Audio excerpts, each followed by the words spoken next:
e akuzuan fakt udhëheqjen e Bashkisë Islame se faktikisht është fajtor për rrymat fetare të cilat sot ekzistojnë, rrymat ekstreme të cilat nuk i pranojnë rrymat tradicionale, shkollat që mësojnë sot hoxhallar. Normal, Kryesia e Bashkisë Islame nuk duke luajtur rolin të cilën e ka shi popullatës, por edhe ka shi shtetit apo qeverisor. Prej vitit 1992, punëtorët e Bashkisë Islame të Kosovës e kanë përkthyr librin 3 themelet dhe argumentimet e tyre. Këta e ka shkruar Muhammed ibn Abdul Wahhab. Pa kur farë dyshimi rryma vehabiste buron nga kjo. Kryeimami i Pejës Enes Goga ka redaktuar librin i cili ka komentu këtë libër të Uthejminit, prap është pra të Muhammed ibn Abdul Wahhabit. Normal, në Arabinë Saudite, në shekullin e fundit, familja e Abdul Wahhabit është marrë me çështjet fetare, ndërsa familja saude me çështje shtetërore. Po në kohë të fundit, edhe Arabia Saudite ka problem nga idet e rrymës vehabiste. Çka është në fakt vehabizmi? Po, sepse kanë filluar të depërtojnë apo të përzihen edhe në punët shtetërore që më herët ka qenë që vehabistët apo dietarët të cilët burojnë nga familja e Abdul Wahhabit që të praktikojnë, po që të spjegojnë vetëm çështjet fetare dhe mos të mirën me çështjet politike shtetërore. Kështu që lufta e Bosnës, por në të njëjtën kohë edhe lufta e Kosovës. Kur ka filluar vehabizmi në Kosovë të shtrihet? Për cilët vit si është shtri, na fletni pak në pika ashtu. Shikoj, dietarët islam kanë shpjeguar edhe më herët për rrezikun e kësaj rryme dhe kanë thonë këto janë medhhebi 5, kanë thonë drejtimi 5. Po popullata jo nuk ka pas njohuri, vetëm se pas luftës me ardhen e shoqatave humanitare dhe me ribotimin, sepse për pas Kur'anit, libri i cili është më shumë të ribotuar dhe është përndar, është themeluesi i vehabizmit. Dhe unë lirisht mund të shpjegoj këtë, se nëse i shohim intervistat e Efendis Sabri Bajgorës dhe Naim të Navës, ato e mohojnë se në Kosovë ka vehabizm. E ka mohuar Bashkia Islame çdo herë. Në kohë të sodit po thonë se praktikohet prej disave diçka pak më ndryshe. Ata dëshirojnë të tregojnë vetëm për çështjen e një veshje ndryshe apo një mënyrë e falës ndryshe.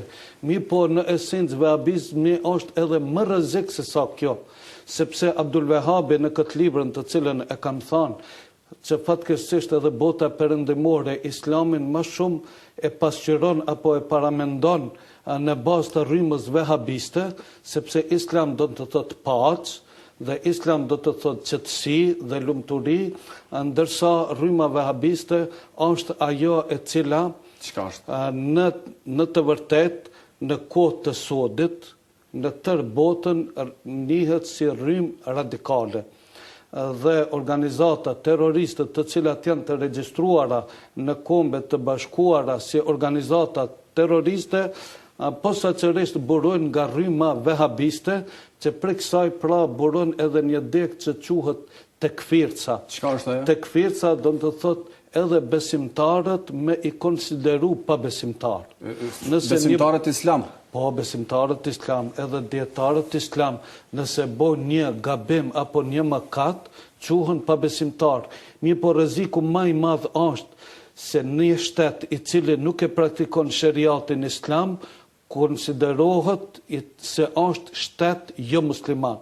Dhe që nga ai moment kur e emërojnë shtetin që është shtet jo islam, duhet të luftohet ai shtet. A ka asnjë njerëz në Kosovë që... Po, ka. Kjo është libra e cila është përkthye prej punëtorëve të Bikut, prej kryeimamëve, dhe këtu e ketë që Abdul Wahhabi ka thonë, domethënia e shprehës tagut është edhe ligji shtetit laik.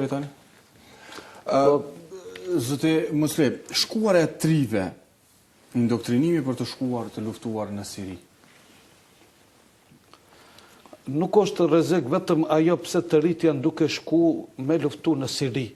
Sepse në fillim shumica e trive, kur kanë shku në Siri, ne si imam, nuk kemi qenë në gjendje me ia shpjegu apo e kemi hesht problemin. Kështu që e keti rastin e vetë muftiut Naim Tërnava, i cili thot kam dëshirë të shkoj në xhihat, apo ka bë ftesë me shku në xhihat. Në esencë,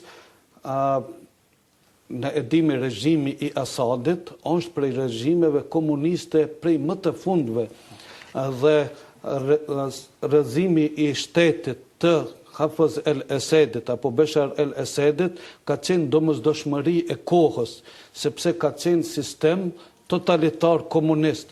Mirë po, për shkak se i ka taku një sektit alevit apo shiit, atëherë edhe prej Arabi Saudite, edhe prej rrymës vahabiste e kanë konsideru se kjo është një luftë e shenjtë, sepse janë duke i luftuar shiitët.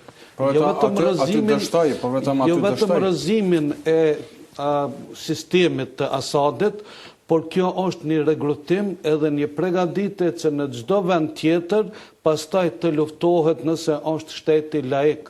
Dhe rreziku më i madh është se këto rryma thërrasin për luftimin e muslimanëve edhe të dietarëve, por edhe të muslimanëve të vërtet, duke i thujtur se këto janë tekfir, këto janë kafira apo janë pabesimtarë. Dhe rreziku më i madh është ardhja e tyre, pasi të përfundoj, se jemi të sigurt se herët e vonë do të përfundoj, se problemin edhe Arabia Saudite tashti e ka prej atyre të cilët prej Arabi Saudite kanë shku të luftojnë në Siri.